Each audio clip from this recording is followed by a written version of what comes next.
ஈஸ்வரியோட சதி திட்டத்தை தமிழ்ச்செல்வி சீக்கிரமா கண்டுபிடிச்சு உண்மையை நிரூபிச்சா நல்லா இருக்கும்னு நீங்க நினைச்சீங்கன்னா இந்த வீடியோக்கு ஒரு லைக் பண்ணுங்க. வாங்க வீடியோக்குள்ள போலாம். பாவி மனுஷா, நீ எல்லாம் நல்லா இருப்பியா? பாரு, நீ பண்ண காரியத்தினால என் பொண்ணு இப்போ வாழ வெட்டியா வந்து உக்காந்துக்கிட்டு இருக்கா. இதுக்கெல்லாம் காரணம் யாரு? நீ தானே.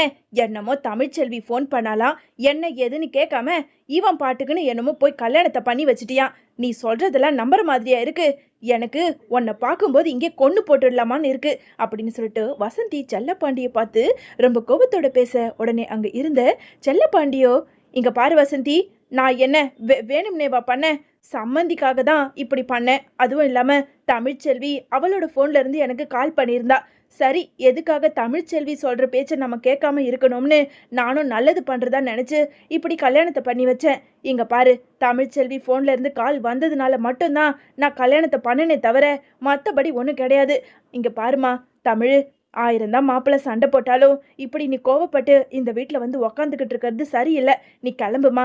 நான் வேணா மாப்பிள்ளையோட காலில் வந்து விழுந்து எப்படியாவது மன்னிச்சிடுங்கன்னு சொல்லி உன்னை கூட்டிகிட்டு போய் அந்த வீட்டில் விட்டுட்டு வந்துடுறேன் அப்படின்னு சொல்லிட்டு இங்கே செல்லப்பாண்டி தமிழ்ச்செல்வியை பார்த்து கேட்க, போதும்பா, நிறுத்துறீங்களா? இத்தனை காலமா எப்ப பாரு என் மேல நம்பிக்கை இல்லாம வீட்டை விட்டு போன்னு சொல்றதும், 6 மாசத்துக்கு அப்புறம் என்னை மன்னிச்சிரு தமிழ்ச்செல்வி, நான் தெரியாம பண்ணிட்டேன்னு சொல்லி என்னை வீட்டுக்கு மறுபடியும் கூப்பிடுறதும், இதேதான் காலம் ஃபுல்லா நடந்துகிட்டு இருக்கே தவிர இனிமேலும் நான் சூடு சொரணை இல்லாம இருக்கவே மாட்டேன். இனி அந்த வீட்டு பக்கமும் போக மாட்டேன். அந்த வீட்டில் யார் வந்தாலும் இங்கேருந்து அனுப்பி விட்டுடுங்க.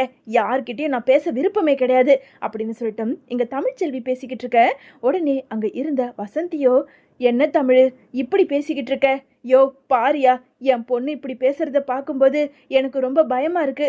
என் பொண்ணு தமிழ்ச்செல்வி இங்கேயே வாழ வெட்டியா இருந்துருவாளோன்னு எனக்கு ரொம்ப கஷ்டமா இருக்கு. அம்மா, உனக்கு என்ன, நான் இந்த வீட்டில் இருக்கக்கூடாது அப்படி தானே? என்ன, ஒரு ஆள் எக்ஸ்ட்ரா வந்துட்டா அவளுக்கு எப்படி சாப்பாடை போட்டு சமாளிக்கிறதுன்னு பார்த்துக்கிட்டு இருக்கியா? எனக்கு ஒன்றும் நீ சமாளிக்கணும்னு அவசியம் இல்லை. இப்போ கூட சொல்லு, நான் இந்த வீட்டை விட்டு வெளியே போயிடுறேன். எனக்கு எங்கேயாவது ஹாஸ்டல் ஏதாவது இருக்கும், நான் போய் தங்கிக்கிறேன் அப்படின்னு சொல்லிட்டு தமிழ்ச்செல்வி ரொம்ப கோபத்தோட பேச, உடனே அங்கே இருந்த வசந்தியோ, அடியே நீ வேற, நான் ஏதோ நீ மாப்பிள்ளை கூட சண்டை போட்டுக்கிட்டு வந்துட்டியேங்கிற ஆதங்கத்தில் பேசிக்கிட்டு இருக்கேன். நீ அதை புரிஞ்சுக்காம என்னமோ வீட்டை விட்டு போறேன்னு சொல்ற. அப்படி எங்கே போயிடுவேன்? அதெல்லாம் ஒன்றும் வேண்டாம், வயிற்று புள்ளக்காரியா இருக்க, பேசாம கொஞ்சம் கோவப்படாம அமைதியா இரு அப்படின்னு சொல்லிட்டு இங்க வசந்தி பேசிக்கிட்டு இருக்க, உடனே தானே இருந்துக்கிட்டு, அப்பா எங்க உங்க போனை காட்டுங்க. ஆமா, அப்படி என்னதான்ப்பா அக்கா உனக்கு ஃபோன் பண்ணிச்சு பேசிச்சுன்னு சொன்னேன்.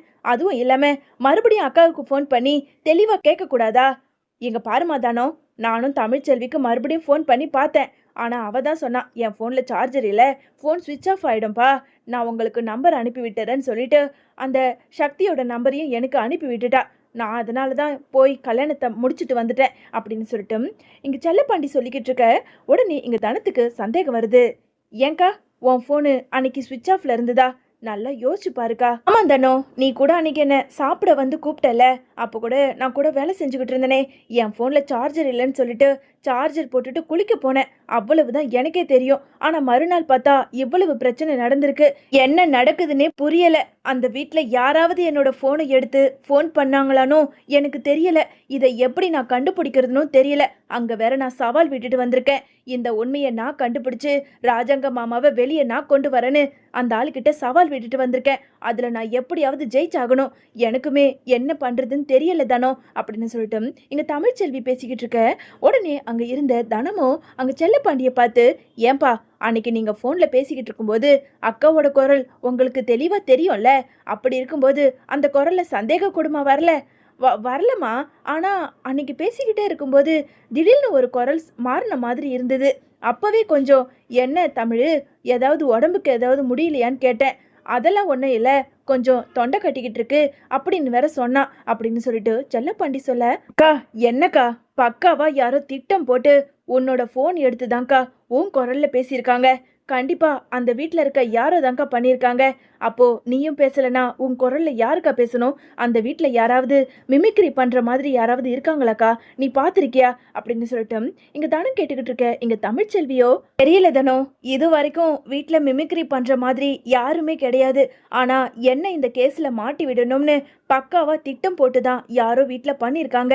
கண்டிப்பா மலர் அக்காவும் பண்ணியிருக்காது. அதே மாதிரி அத்தை அப்பத்தானு யாருமே பண்ணியிருக்க மாட்டாங்க. வேற யாரோ தான் இதுல சதி வேலை பண்ணியிருக்காங்க. கூடி சீக்கிரம் கண்டுபிடிக்கிறேன். அம்மா எனக்கு ஒரு மாதிரி இருக்கு, நான் போய் உள்ள படுத்துக்கு தூங்க போறேன் அப்படின்னு சொல்லிட்டு இங்க தமிழ்ச்செல்வி எழுந்துக்க, அம்மாடி பார்த்து எழுந்துருமா அப்படின்னு சொல்லிட்டு இங்க வசந்தி பேசிக்கிட்டு இருக்க அந்த நேரம் இங்க தமிழ்ச்செல்விக்கு அப்படியே வயித்து வலி வருது.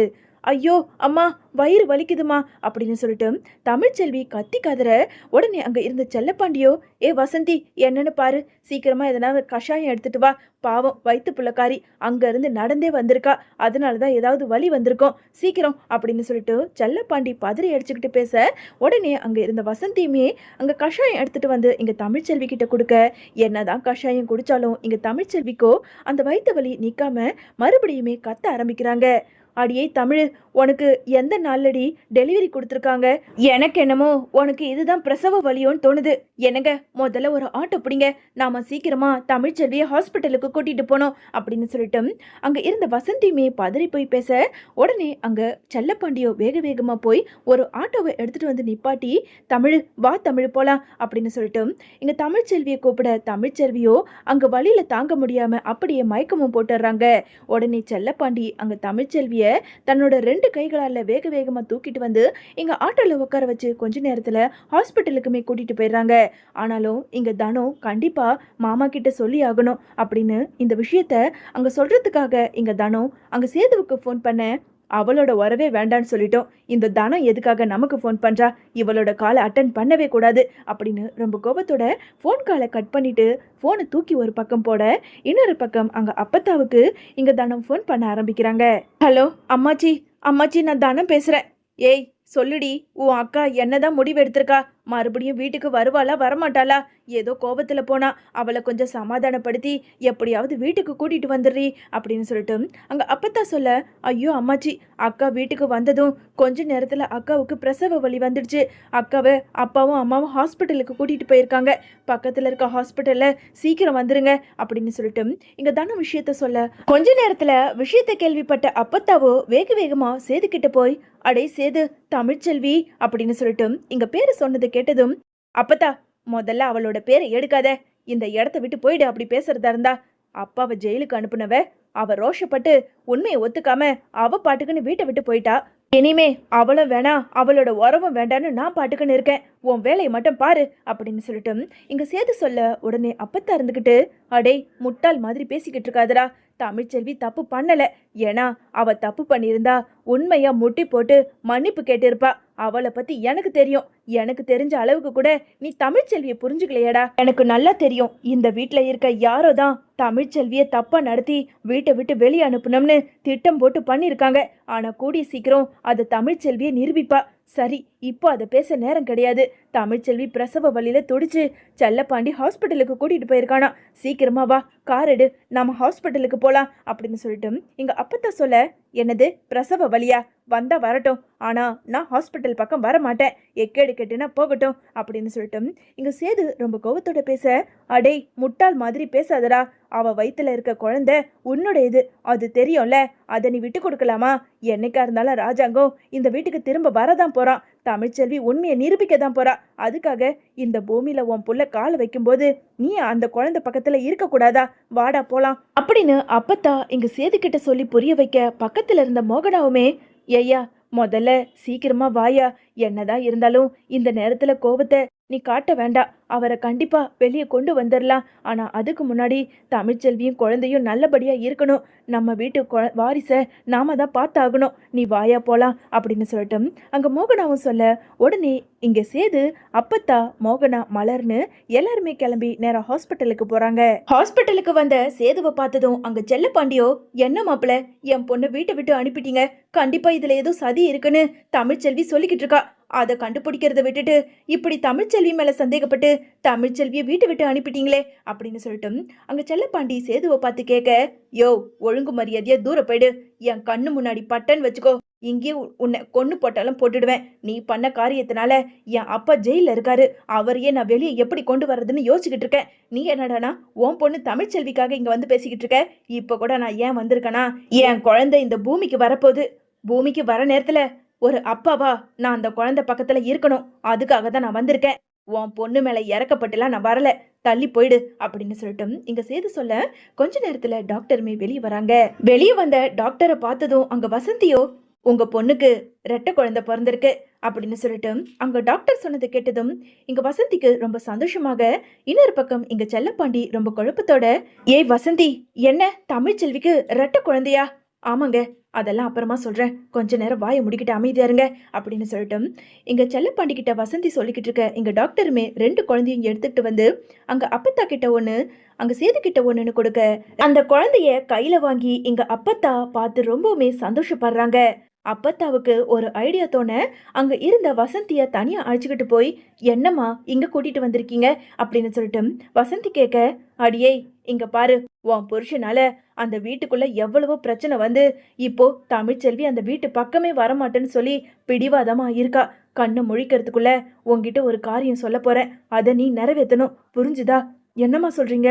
அவளுக்கு தெரியாம நான் என்ன காரியம் பண்ணணும் சொல்லுங்கம்மா, எனக்கு நீங்க சொல்லும்போதே ரொம்ப பயமா இருக்கு அப்படின்னு சொல்லிட்டு அங்க இருந்த வசந்தி சொல்ல, இங்க பாரு வசந்தி, தமிழ்ச்செல்விக்கு ரெட்டை புள்ளங்கிறது உனக்கு எனக்கு சேதுவை தவிர வேற யாருக்கும் தெரியாது. சொல்ல போனா தமிழ்ச்செல்விக்கு கூட தெரியாது. அதனால இப்பவே அந்த ரெட்டை புள்ளையில இருந்து ஒரு புள்ளைய சேது எடுத்துக்கிட்டு போட்டோம். என்னம்மா சொல்றீங்க? ஐயோ, தமிழ்ச்செல்விக்கு தெரிஞ்சா பெரிய பிரச்சனை ஆயிடும். இங்க பாரு, அதான் சொல்றல, தமிழ்ச்செல்விக்கு தெரியாது. டாக்டர் கிட்ட நான் பேசுறேன். கண்டிப்பா ஒரு குழந்தைய பிரிச்சு கூட்டிட்டு போனா அந்த குழந்தையால சேதுவும் தமிழ்ச்செல்வியும் ஒண்ணு சேர வாய்ப்பு இருக்கு. நான் சொல்றதை கேளுடி, நீ பிடிவாதமா இருந்து கடைசியில 2 பேரையும் பிரிச்சு வச்சிடாத. நான் டாக்டர் கிட்ட பேசுறேன், உனக்கு சரிதானே அப்படின்னு சொல்லிட்டு அங்க அப்பத்தா ஒரு ஐடியா சொல்ல, இதை கேட்ட வசந்தியுமே சரிம்மா, எப்படியோ மகளும் மாப்பிள்ளையும் கூடி சீக்கிரம் ஒன்று சேர்ந்து சந்தோஷமா வாழ்ந்தா அதுவே போதும். இந்த குழந்தைங்களால அவங்க 2 பேரும் சேர்ந்தா அதுவே எனக்கு சந்தோஷம்தான் அப்படின்னு சொல்லிட்டு இங்க வசந்தியும் ஒத்துக்க, உடனே அங்க இருந்த அப்பத்தாவுமே நேரா டாக்டர் கிட்ட போய் பேசி இங்க குழந்தையும் வாங்கி இங்க சேது கிட்ட கொடுக்க, அப்பத்தா என்ன பண்ணிக்கிட்டு இருக்க? எதுக்காக ஒரு குழந்தைய மட்டும் என்கிட்ட எடுத்து கொடுக்குற?